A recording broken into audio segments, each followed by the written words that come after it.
Now, I get it. You've got it. Rational, intellectual, logical brain, special ops brain, polar bears, blah, blah, blah. But now let's imagine just for a moment that in your subconscious mind there's a bucket, a stress bucket. And every negative thought you have gets collected and stored in there. Day-to-day worries, life pressures, they all go into your stress bucket. Big life struggles and smaller worrying issues, they go in too. Threat stress, in the bucket. Challenge stress, in the bucket, although challenge stress takes up much less room than threat stress. Even micro stresses, and there can be quite a few of those, end up in there too. Big polar bears, small polar bears, and even micro polar bears, you guessed it, they all go into your stress bucket. Every time you think about something unpleasant in the past, that goes in too. And every time you negatively forecast the future, that goes in as well. When our stress bucket is full, our special ops brain is far more likely to step in to help out, encouraging us to think more negatively. On the other hand, when there's more space in our stress bucket, we have far more capacity to think with our rational, intellectual, logical brain, and we're much better able to deal with, well, whatever life throws at us. Because let's face it, life is life, and there's always going to be something. So let's just be clear for a moment. We all need a stress bucket because we are actually supposed to experience some stress in life. Stress is okay, just not too much of it, and certainly not too much of it all of the time. Our stress bucket can fill up quickly or it can fill up slowly over time. And sometimes we're completely unaware of how much we're carrying in it until it's full to the point of overflowing. And we really don't need to analyse or sift through the contents of our stress bucket. We just need to manage it, keep an eye on it and maintain enough capacity in it so that we can manage any stresses we experience.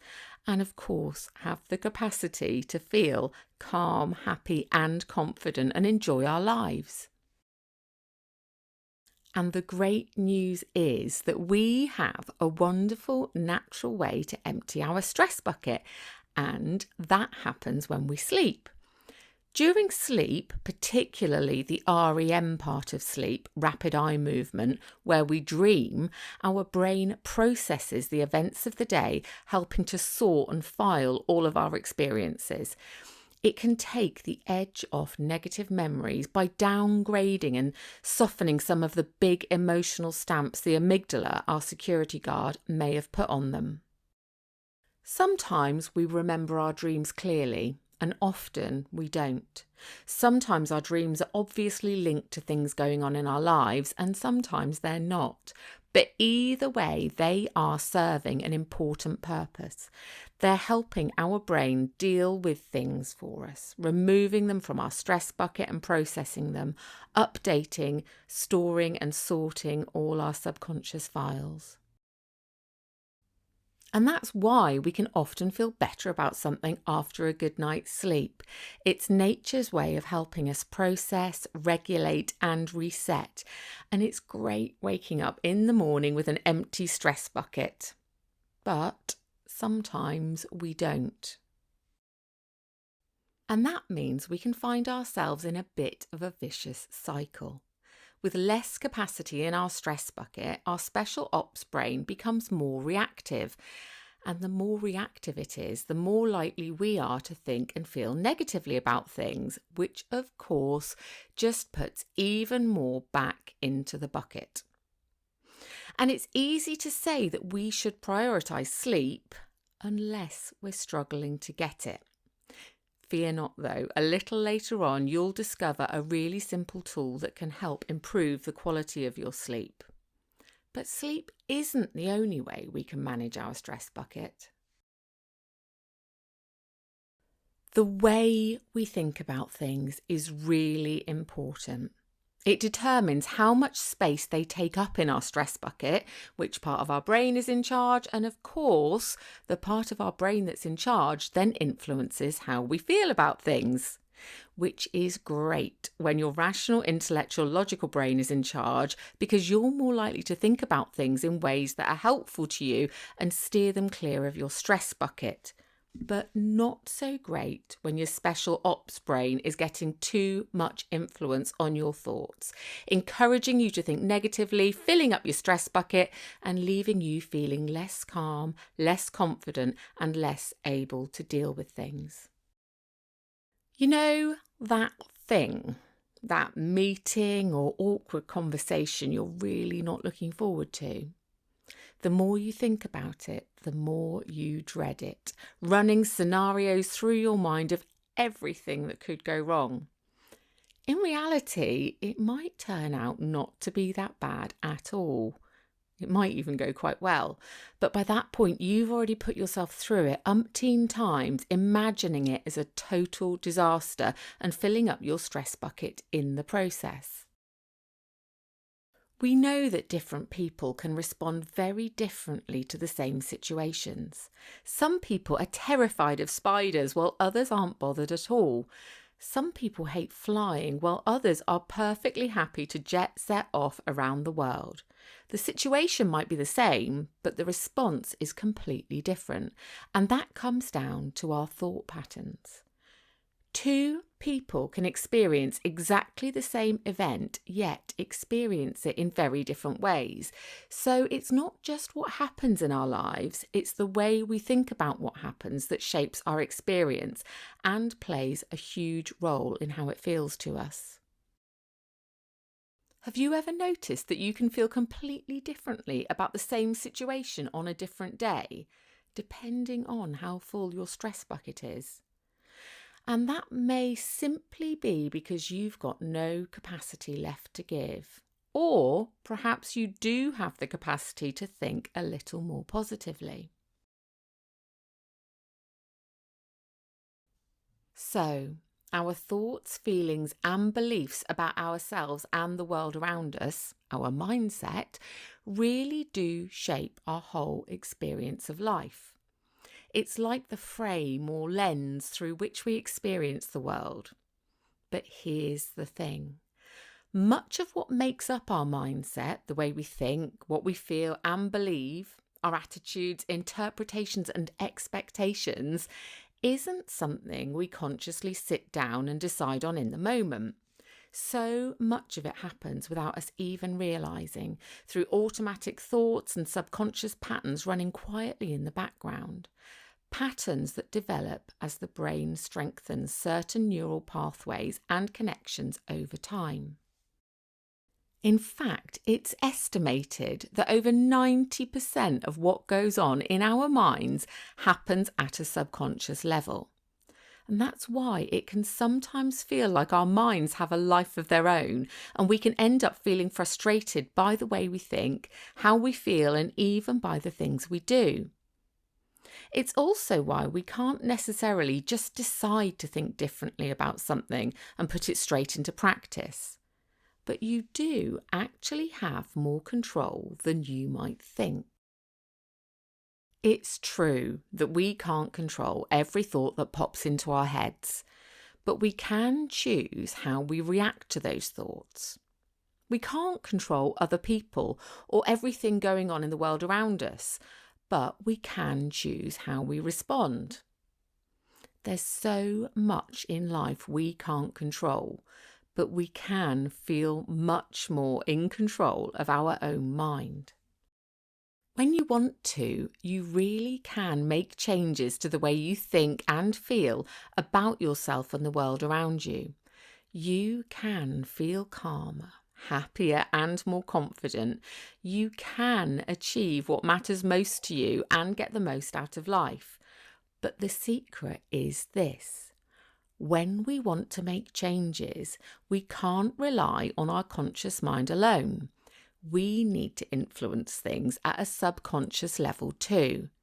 And when we understand how to make changes at a subconscious level, everything becomes possible. Positive change can happen.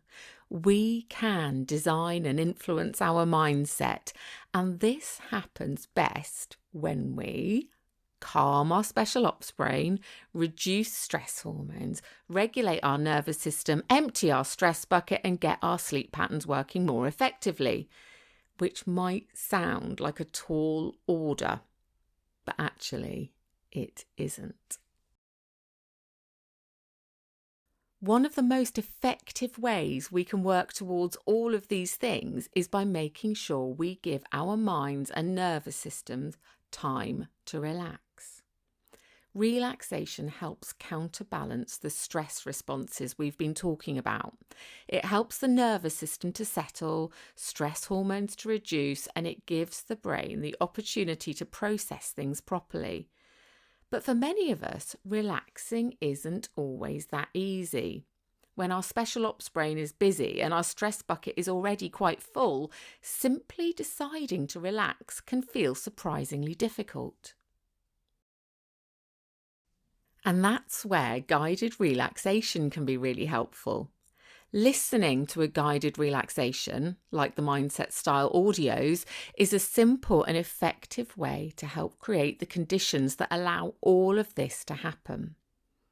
Your special ops brain will gradually remember that it can stand down from active duty and take a bit of a back seat, because it will always still be there in case of emergency. It just doesn't need to run every operation, especially the everyday missions of work, family, and daily life in general.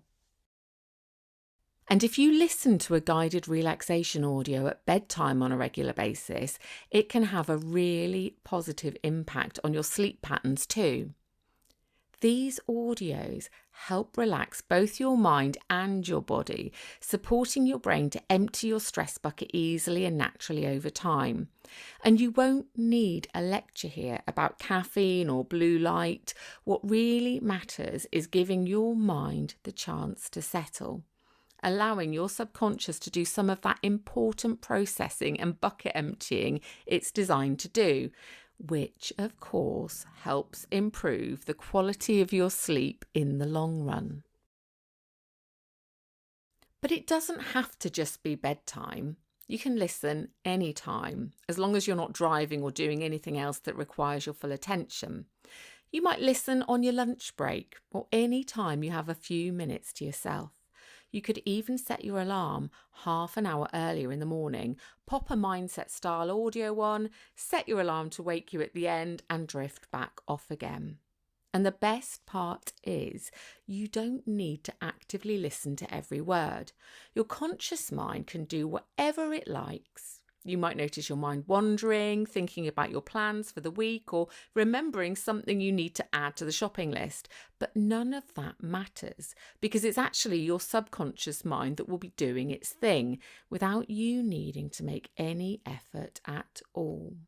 Your conscious mind can do whatever it does. It can put its feet up and go to sleep if it wants to.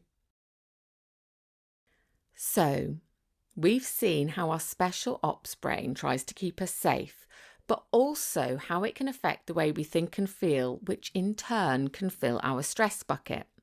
We've also seen how sleep helps our brain process those experiences and empty the stress bucket again, and how relaxation can be an incredibly helpful tool to support all of this. In the next part, we're going to look at another really important piece of the puzzle: our physiology, the natural chemicals our brain and body produces, and how we can influence them. We're also going to find out more about our brain's amazing ability to change its ways. Because when we understand how these things work together, we can design and influence our mindset to experience more of the thoughts, feelings, and responses that really benefit us, helping you to enjoy more of what makes life feel good. Because understanding what's going on in our minds really can change everything.